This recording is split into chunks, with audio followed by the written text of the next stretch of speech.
$16 billion. You are seeing and hearing this correctly. You might be asking yourself, why are you showing me these numbers? Because it involved 50 million Americans this year. During our Super Bowl, there were over $16 billion worth of bets placed, and this is all according to the American Gambling Association. Over 15 million people placed bets this year too. Both of these numbers doubled from the past Super Bowl. And this is just one small part of the sports betting world.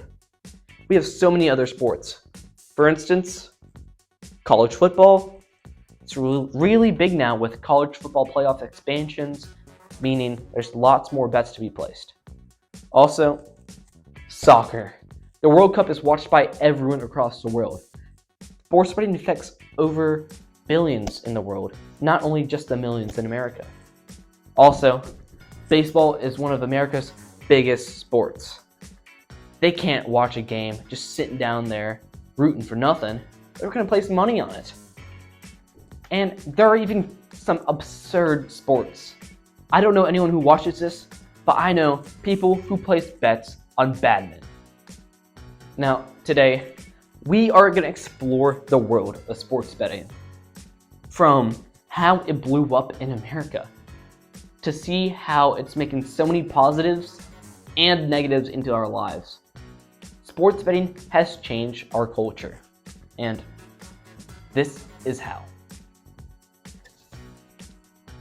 Come on, faster! You see, sports betting all started with derby races, such as horse racing. There's tons of places where you can sport bet with derby racing. So, the rise of it all started with horses.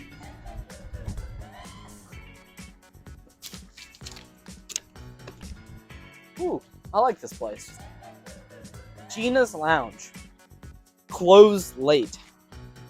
These places are so well known for gambling across America. I mean, look what we're around.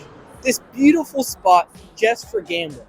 You see millions of Americans waste their hard work money at the lounge.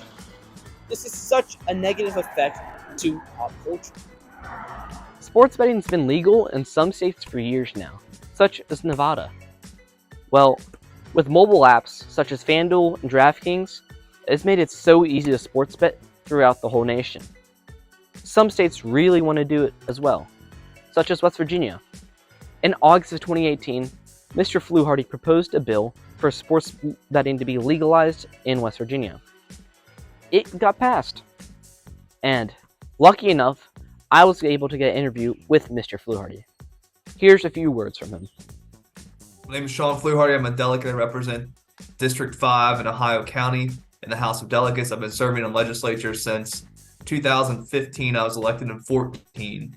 And since I was first elected, I introduced legislation related to sports betting for the legalization of sports betting.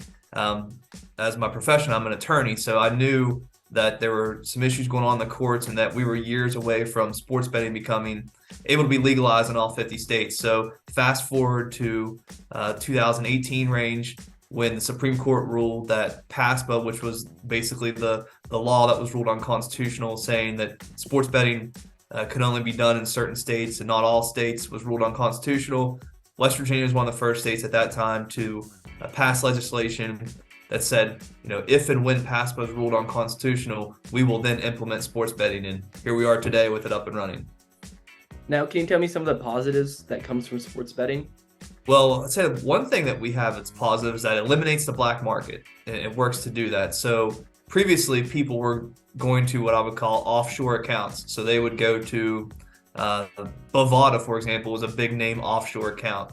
And there's no age verification system. There's no way for us to regulate and enforce if there's problem gambling going on. So now when you open it up to a regulated market, which West Virginia Lottery regulates sports betting, we now have a market that we have a good system of age verification. We know when somebody is betting an extraordinary amount, and we're able to monitor betting practices. So if there's problem gambling going on, we can address it with that individual. You have self-reporting now that can take place. You have the ability to say, I'm only going to bet $50 a month or whatever you may be with these apps that previously were unable to do. So basically, we had the Wild West. People were still doing it.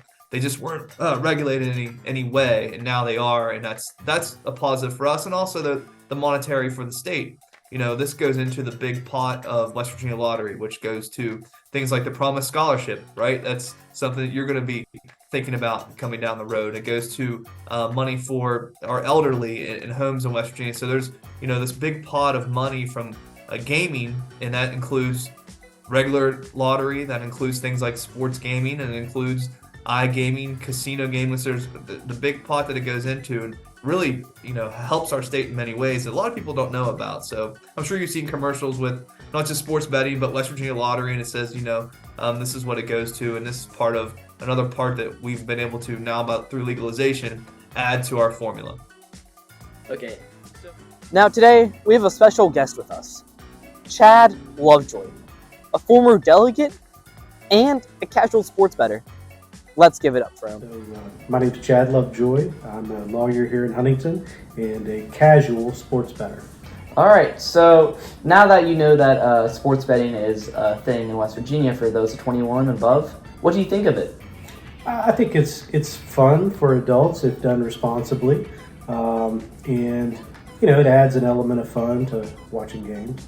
What are some benefits besides for the people who earn it? Does it go anywhere? Where does this money go? I think there's a benefit to the state in revenue. You know, kind of like lottery, the proceeds, you know, do help state revenue. It's like I say, it's enjoyable for the person doing it, but I think overall, you know, it has benefits and ups and downsides.